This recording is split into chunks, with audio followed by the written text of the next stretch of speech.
রক্তস্তাদ বিজয়ের ৫৪ বছর পেরিয়েছে। ৭১-এর এই দিনে বিশ্ব মানচিত্রে জন্ম নিয়েছিল বাংলাদেশ। সেই গৌরব আর আনন্দ উদযাপনে এখন উৎসবের নগরী ঢাকা।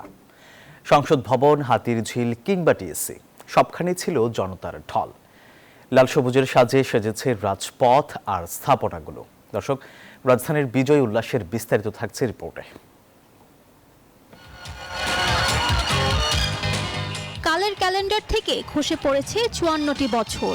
১৯৭১ সালের এই দিনেই আকাশ বাতাস প্রকম্পিত হয়েছিল বাংলাদেশের বিজয় উল্লাসে। সেই বিজয়ের মাহেন্দ্রক্ষণ উদযাপনে ঘর থেকে বেরিয়ে এসেছেন নগরবাসী। লাল সবুজ বাতিতে সেজে ওঠা জাতীয় সংসদ ভবন দেখতে জড়ো হন হাজারো মানুষ। কেউ স্মৃতির ফ্রেমে নিজেকে বন্দী করছেন, কেউ বা ব্যস্ত হরেক রকমের কেনাকাটায়।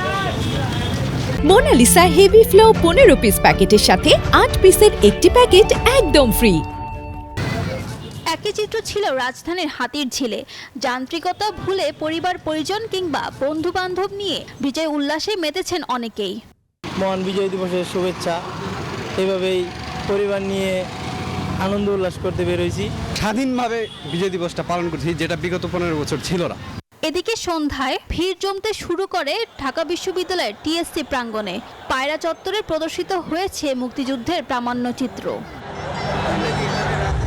অন্যদিকে সোহরাওয়ার্দী উদ্যানে বিজয় দিবসের কনসার্ট উপভোগ করতে ভিড় ছিল চোখে পড়ার মতো।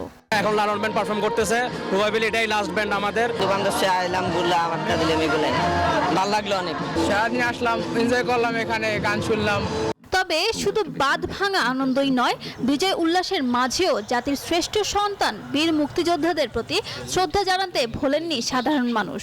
প্রত্যাশা থাকবে বাংলাদেশের একটা সুন্দর ভবিষ্যৎ, যেখানে ছেলে মেয়ে ধনী গরিব সবাই মিলেমিশে একসাথে বসবাস করতে পারবে, যেখানে কোনো ভেদাভেদ থাকবে না।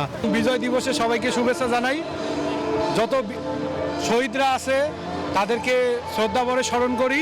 বিজয়ের এই বাঁধভাঙা উল্লাস আর দেশপ্রেমের চেতনা যেন ছড়িয়ে পড়েছে সকল শ্রেণী পেশা এবং সব বয়সের মানুষের হৃদয়ে। ফারজানা রিয়া, নিউজ 24, ঢাকা।